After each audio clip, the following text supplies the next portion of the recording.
됐어? 갈게요. 아까 했던 부분. 눈이에 바늘 넣고 코로는 휘파람 분다. 올변은 한발뜯고 조팥은 다 묵히니 사리피 발행이는 나기도 싫지 않던가. 환곡이라고 나와 있는데 환곡 앞에 가로 열어보실까요? 환곡 장리는 무엇으로 장만하면 부역세금은 어찌하여 차려냈고 결국 가난으로 인해서 나라에 납부해야 되는 최소한의 세금들도 감당하기 어려운 상황이 되겠죠. 그러니까 나라가 더 많은 것을 삥 뜯고 있다가 아니라 가난하니까 내가 마땅히 해야 되는 의무도 다 하기가 어렵다. 이리저리 생각해도 견딜 수가 전혀 없다. 장초의 무지를 부러워하나 어찌하리. 시절이 풍년인들 아내가 배부르며 겨울을 덥다 한들 몸을 어이 가리고 입을 옷도 없는 상태가 되겠죠. 가난해서. 배틀북도 쓸데없이 빈벽에 남겨두고 무용지물이네요. 배틀은 있지만 쓸데가 없대요. 솥시루도 버려두니 붉은빛이 다 되었다. 즉 솥시루도 쓸데가 없으니까 녹슬었다. 무용지물. 세시상막 명일기재는 무엇으로 제사하며 즉 제사 지낼 음식도 없다. 원근 친척 손님들은 어이하여 접대하고 이 얼굴 지녀있어 어려운 일 하고 많다. 이원수 가난 귀신 네모 쳐볼까요? 가난 귀신이라고 하는 것은 말 그대로 가난을 의인화해서 가난 귀신이라고 표현하고 있다라고 보시면 되겠죠. 화자는 가난 귀신을 처음에는 원수라고 생각을 하고 있어요. 하지만 이 가난 원수를 바라보는 시각이 뒤에서 달라질 겁니다. 볼게요. 술에라고 나와 있는데 술 앞에 가로 열어보시면 화자는 이 가난 귀신을 멀리하고 싶어서 제사를 올릴 거야. 그 제사 모습이 나와요. 술의 음식을 갖추고 이름 불러 전송하니 길한 날 좋은 때에 사방으로 가라니 가로 닫아보시면 즉 가난에서 벗어나고 싶은 심정, 가난 귀신을 멀리해서 나는 가난에서 벗어나고 싶다. 웅얼웅얼 불평하며 화를 내며 이른 말이 말 동그라미 쳐보시면요, 여기서 말하는 말은 누구 말이냐면 가난 귀신의 말이라고 보시면 되죠. 지금부터 가난 귀신이 말합니다. 어려서 지금까지 너와 희로애락을 함께 했답니다. 그럼 화자의 가난은요, 단기간에 일어난 것이 아니라 길게 가난이 지속되었다라고 추측할 수 있겠죠. 죽거나 살거나 여일 줄이 없었는데 어디 가서 누구 말 듣고 나한테 가라고 말하는 거야. 우는 듯 꾸짖는 듯. 아까 이르 능욕까지가 귀신의 말이야. 이르 능욕까지가 귀신의 말. 우는 듯 꾸짖는 듯 온가지로 협박을 하는데 밑줄 돌이켜 생각하니까 네 말이 다 맞아. 즉 화자는 실제로 가난 귀신과 대화하지 않았지만 가난에 대해 생각하다 보니 가난에 대한 인식의 전환이 일어나고 있습니다. 화자가 이제 가난을 어떻게 보는지를 보죠. 무정한 세상은 다 나를 버리는데 네 혼자, 니라는 글자 체크해 보실까요? 가난 귀신이죠. 가난 귀신 너 혼자 신의 믿음과 의리가 있어 나를 아니 버리거든. 나를 버리지 않는데 위협으로 회피하며 잔꾀로 여일려냐.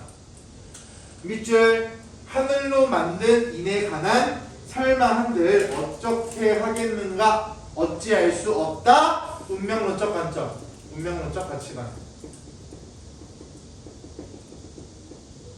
2번 어찌할 수 없다라고 답이 정해져 있으니까 서리법이죠. 서리적 표현. 화자는 지금 가난을 적극적으로 거부하려고 발악하고 있는 게 아니라 수용하고 있습니다. 마지막 부분에 끝판왕이 나와요. 밑줄 빈천도 내 분수니까 서러워서 무엇 하겠는가. 즉 가난이라고 하는 것은 나의 운명, 즉 자신의 운명이니까 나는 앞으로 수용하며 살아갈래 라고 말하면서 끝나는 게 한궁가였습니다. 그 다음 나오는 작품은 홍성민이라는 작가의 무염한 속설이라는 작품인데요. 이 작품을 먼저 뜻을 해석해 보면 소금을 팔아서 염이라고 하는 게 소금이에요. 누가 바꿀 문자라고 뒤에 소금을 바꾸어 죄송합니다. 소금을 바꾸어 속이라고 하는 건 곡식이라고 보시면 됩니다. 곡식을 사다란 뜻이 무염한속이라는 뜻이고요.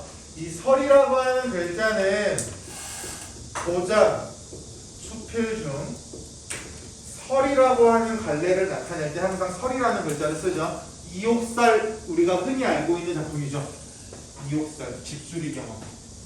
설이라고 하는 글자가 나오면 이 작품은 고전 수필이구나 라고 캐치하시면서 보시면 좋을 것 같은데 이 작품도 조선 후기 사회상을 반영하고 있는 작품이고요. 양반이 가난에 허덕이고 있는 모습이 나올 테지만 공간적 배경 자체가 좀 특이합니다. 유배지에서 겪고 있는 사대부의 어려움을 말하고 있는 작품이 무염 판속설입니다. 본문 갈게요. 두령해라고 나와 있는데 두령 앞에 바로 열어보시면 두령의 유배 온 지가 몇 달 만에 돈이 다 떨어져 먹을 것이 없었다. 바로 닫아보시면 즉 글쓴이는요. 유배지에서 굉장히 공공한 처지에 놓여있다라고 하는 것을 우리가 알 수 있겠죠. 가난. 주민에게 의논했더니 이렇게 일러주었다. 주민 동그라미 쳐보시면요. 그러면 화자는 자기가 가난에서 벗어날 수 있는 방법을 주민에게 물어보고 있었네요. 그죠? 그럼 주민이 뭐라고 하는지를 봅시다. 바닷가는 바닷가 앞에 바로 열어보시면 앞문장에 나왔던 내용을 바탕으로 본다면 주민이 글쓴이에게 알려준 가난 또는 궁금한 처지에서 벗어날 수 있는 방법이 나올 거야. 주민에게 물어봤고 주민이 이렇게 일러줬다라고 말하니까 지금부터 알려준 팁은 주민이 알려주는 팁이 되겠죠. 바닷가는 곡식이 비싸고 소금이 싼데 당연히 바닷가에 소금 구하기 쉽겠죠. 오랑캐 땅은 곡식이 많고 소금이 부족합니다. 비교적 개조하는 거죠. 그러니까 밑줄 바닷가에서 소금을 사서 오랑캐에게 팔고 곡식을 산다면 밑줄 즉 뭐해라? 물물 교환해라. 그 값이 원래 곡식의 몇 배나 될 것이니 2배 풀칠을 할 수 있을 것입니다. 걱정하지 마세요. 그러다가 보세요. 그럼 주민이 글쓴이에게 가난에서 벗어날 수 있는 방법 알려줬네요. 그죠? 그러면 뒤에 문제에 나와요. 주민은 글쓴이를 부정적으로 보는 거야? 부정적으로 본다라고 알 수가 없죠. 예를 들어서 제가 A라고 하는 학생을 싫어한다면 A라는 학생이 저한테 상담을 요청했을 때 제가 이런저런 핑계대면서 안 하겠죠. 제가 갖고 있는 뭔가를 알려주기가 싫으니까. 똑같은 방법이 될 겁니다. 똑같은 말이죠. 처음에 앞에 바로 열어보실까요? 글쓴이의 생각. 그래서 생각해봐. 양반, 즉 사대부가 평생 동안 글 공부했는데 물물 교환하래요. 그 어떤 태도를 가지고 있냐면 처음에 이 말을 듣고서 이것은 밑줄 장사꾼이 하는 일이니 계급의식 갖고 있네요. 산업공상이라고 하는 조선시대 계급의식을 갖고 있습니다. 나는 차마 할 수 없다고 한참 동안 주저했다. 가로 닫아보시면 즉 사대부로서의 체면을 고려하고 있어요. 당시 사대부들은요 아무리 본인들이 몰락해도 사대부가 가오가 있지 감히 이런 가치관을 가지고 있었죠. 이러한 모습은 어디도 나오냐면 우리 고등학교 1학년 때 배웠던 거의 대다수 학교가 배웠거든요. 허생전. 이완대장이라고 하는 실존 인물을 등용해서 당시에 가지고 있던 북벌론에 대해 비판한 작품이 허생전이었죠.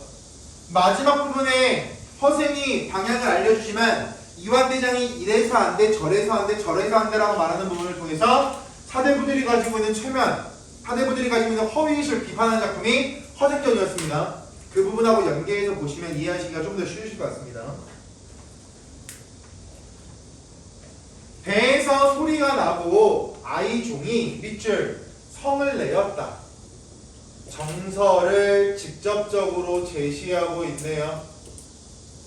간접 제시가 아니라 직접 제시가 되겠죠. 화를 내었다. 잠시나마 죽지 않기 위해 그 방법대로 하려니 얼굴이 붉어지고 밑줄 마음이 편치 않았다. 정서 직접 제시 또 나오네요. 그리하여 아이종을 시켜서 연말 곡식을 가지고 90리 떨어진 바닷가에 가서 90리 떨어진 바닷가 가로 열고 가로 닫아보시면 유배지의 입지도 우리가 추측으로 알 수 있겠죠. 화자가 글쓴이가 처해 있는 유배지의 입지 조건, 입지 상황. 소금을 사오게 하니 소금이 10말 정도 생겼다. 이 소금을 말에 싣고 120리 떨어진 북관 가로쳐 보실까요? 120리 떨어진 북관이라고 하는 것도 유배지의 입지를 알 수 있다. 곡식을 사오라고 하자 곡식이 20말 정도가 생겼대.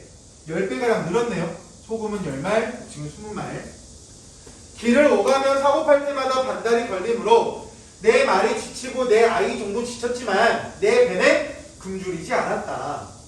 먹을 것이 모자랐을 때는 밑줄 먹을 것이 모자랐을 때는 온 집안 사람들이 성을 내고 사람다운 모습을 볼 수가 없었다. 즉 가난으로 인해서 사람다운 모습이 없었답니다.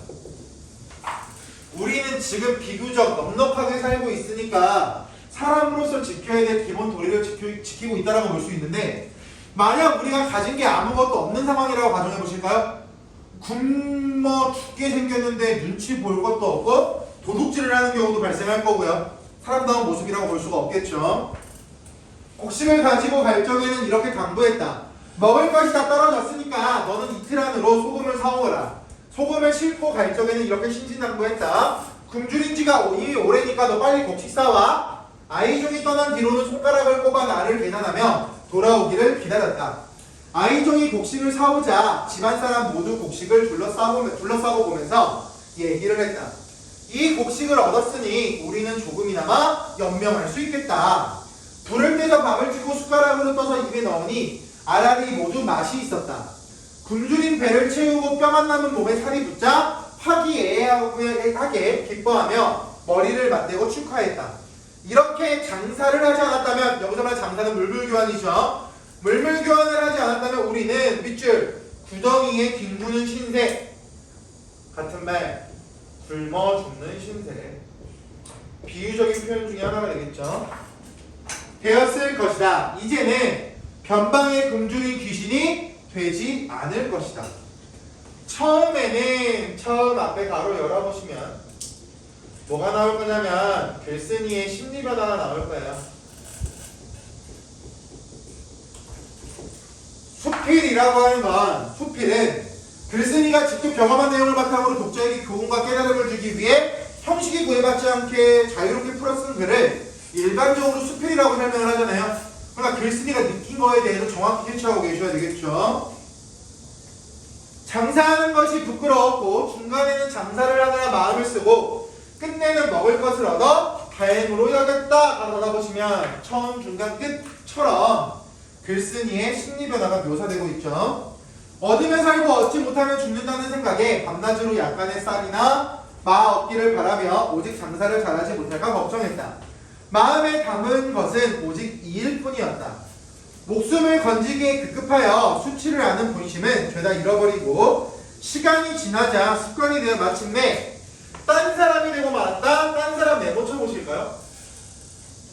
여기서 말하는 딴 사람이라고 하는 건 사대부, 로서의 체면이나 위신보다 더 이상 이제 사대부로서의 체면을 중시하지 않겠죠. 장사, 즉 물물 교환을 통해서 굶주림과 가난을 모면하는 것을 더 중요하게 생각했대요. 왜냐하면 가난하고 굶주렸을 때는 사람다운 모습이 없었는데 그게 해결되니까 사람다운 모습을 찾고 있잖아요. 되고 말았다. 때때로 앞에 바로 열어보실까요? 화자는 완전히 모든 게 다 해결되어야 될 것 같은데 이렇게 때때로 웃으며 고개를 끄덕이다가도 다 웃고 나면 불쌍하고 안타까웠다. 걸어다 보실까요? 굉장히 복잡한 심리 상태가 제시되고 있죠. 가난이 눈앞에 놓여있을 때는 아유 가난 극복해야 되는데 라고 걱정하다가 좀 이제 굶주림이 해결되고 나면 이 모습이 맞나? 이런 식 갈등을 겪기 시작했대요. 밑줄 천지에 사는 백성은 오직 사농상고 내뿐이다. 밑줄 아직까지도 계급의식은 존재합니다. 아무리 사대브루스의 체면보다 굶주림과 가난을 모면하는 것이 중요하게 생각한다고 하더라도 계급의식은 아직까지 존재하고 있고요. 나는 젊었을 적 성현의 책을 읽으며 오직 도를 추구했다. 옛일이 아니면 감히 하지 않았으니 이것이 사이다. 늙어서는 먹고 사는 일이 빌미가 되어 오로지 먹을 것을 추구했다. 장사가 아니면 할 일이 없으니 이것이 상이고 고이다. 이 몸이 경험하지 못한 것은 농뿐이다. 농부는 땅을 지키며 김매기를 일삼아 실컷 먹고 배를 두들기며 즐겁게 생업에 종사하는 자이다. 백발의 늙은이가 태평성대에 죄를 짓고 변방에 유배되어 갇히는 신세가 되었으니 한 걸음도 나갈 수가 없다. 밑줄 비록 농부가 되고자 한들 될 수 있겠는가. 밑줄 쳐보시면 결국 화자는 글쓴이는 유배지에서 벗어나게 되면 농부가 되고 싶다는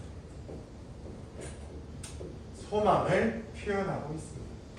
자기가 신분 계급에 있는 모든 것들을 한 번쯤은 해보고 싶다 이 얘기하고 있는 거예요. 옛날의 선비 가로쳐 보실까요? 자기의 생각과 자기의 느낀 점을 이야기하기 위해서 옛 선비 이야기를 활용하고 있다 라고 설명해야 좀 연관성이 있을 것 같습니다. 성인의 옛날의 선비는 경전과 역사책을 인용하여 도덕과 이치를 이야기했다까지가 옛선비 이야기를 활용하고 있다. 성인의 무리를 배운다는 생각으로 임금을 황본으로 만들고 백성에게 은택을 베풀어 차츰 3대 이전의 세상으로 만들고자 했다. 밑줄 장사꾼에게 침을 뱉고 농부를 멸시하며 감히 입에 올리지도 않고 천지 차이로 여겼다. 밑줄 즉 과거에는 신분 차별 이 요소는 당연한 것 중에 하나였다. 지금은 장사를 하면서도 달게 여기고 농부로 말하자면 감히 바랄 수도 없다. 지금 내가 이미 유배지에 와 있는데 난 이런 일만으로 감사하다. 미음 동그라미 쳐볼까요? 이 미음은 비유적인 표현인데 높은 지위에 올랐다가 유배 당한 자신의 모습을 비유적으로 표현하고 있는 부분. 높은 지위에 올랐다가 유배당한 자신의 모습을 비유적으로 표현하고 있다.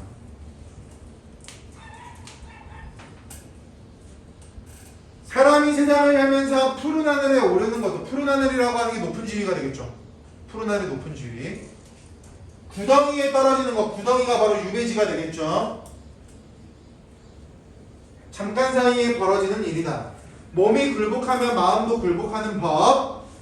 밑줄 이 몸으로 장사를 일삼으니 내가 부끄럽고 내가 우습고 내가 불쌍하고 내가 안타까웠다. 즉 장사를 통해서 굶주림이나 가난을 모면하는 자신의 모습에 대해서 한탄하고 있죠. 복잡한 심리 상태를 경험하고 있었다라고 했잖아요. 굶주림을 해결했으니까 나는 다 만족해 이런 건 아니라는 거죠.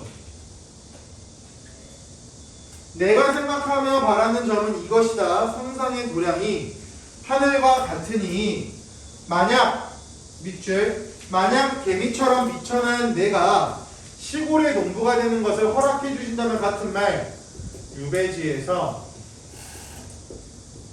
풀려나고 싶은 마음. 즉 제가 유배지에서 풀려나고 싶은 마음을 내가 유배지에서 풀려나고 싶은 마음을 농부가 될 수 있다면 이라고 빗대어 표현하고 있는 부분이 되겠죠. 아까 앞에서 봤던 내용이 이어지는 겁니다. 손에 쟁기를 들고 밭갈기를 일삼아 위로는 제사를 지내고 다음으로 조세를 바치며 아래로 연명할 수 있을 것이다. 그렇다면 미천한 내가 살 곳을 얻어 태평성대의 성상의 덕을 칭송하는 사람이 될 것이다. 소공도 마찬가지 중국 속 인물입니다. 농사를 강조한 것은 치세는 세상을 다스리다, 나라를 다스리다. 공을 이룬 뒤의 일이었다.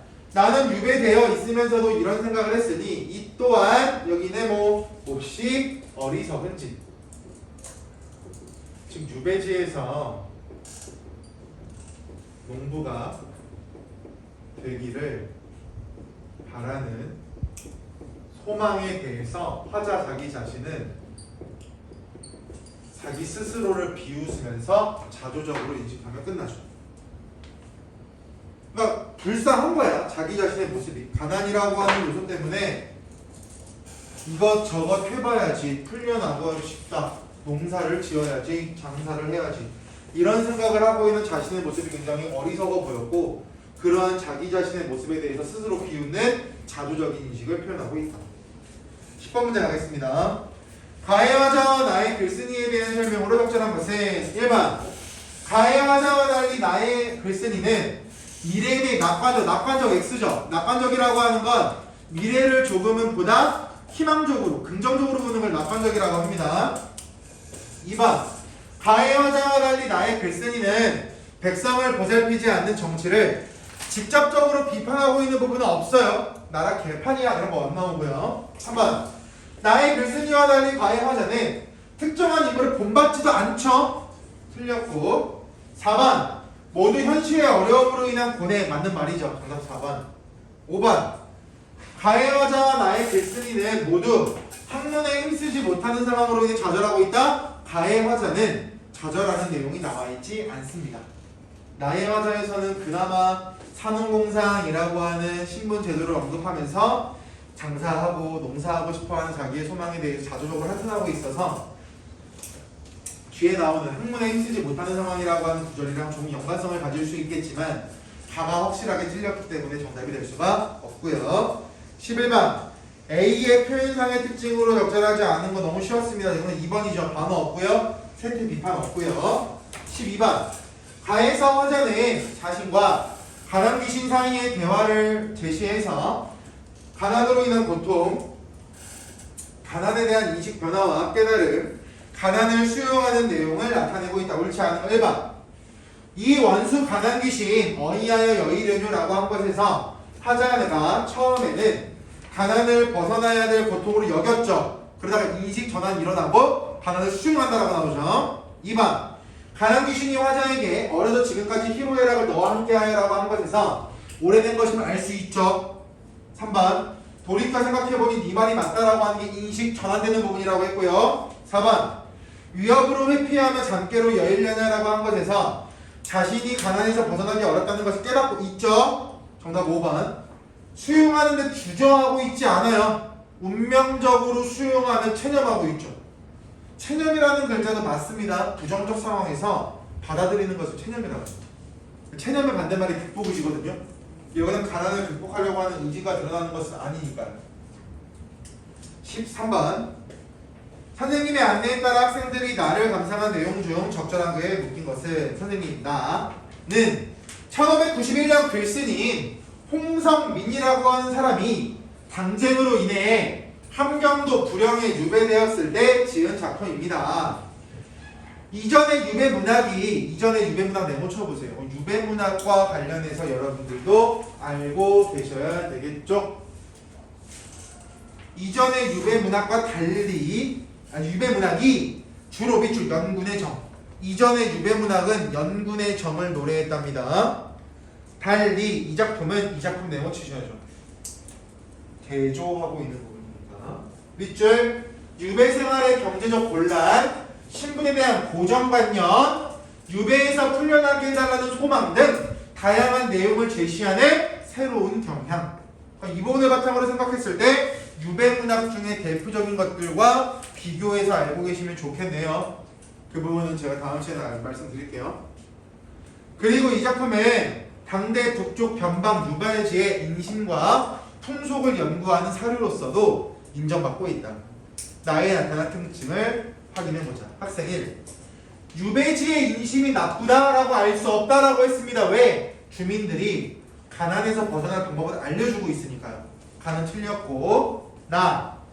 당대의 북쪽 변방 유배지에서는 밑줄 물건과 물건 교환, 소금과 곡식을 교환하죠. 그러니까 물물 교환이 가능했다라고 나올 거고요. 3번 들쓴이가 임금의 안위를 걱정하면서 임금을 그리워하지 않아요. 나그네에서는 자기 처지만 고려하고 있잖아요. 지금 다도 틀렸고. 유배 생활의 경제적 곤란을 모면하기 위해 자신의 상태를 부끄러워하죠. 내가 사대부인데 장사를 해야 돼? 맨 처음에 부끄러워했죠. 맞는 말. 5번 임금의 은혜로 유배로 풀려난다면 가정하고 있죠. 여기까지. 직접 농사를 짓고 싶다는 소망 드러내고 있다? 맞는 말이죠. 농부가 되고 싶다라고 말합니다. 따라 정답은 5번으로 끝나겠죠. 14번은 뻔하기 쉬웠습니다. 정답 4번이죠. 많은 이익이 뭐가 필요하겠습니까? 가난에서만 벗어나면 됐을 테니까요. 한 번 눌러줘.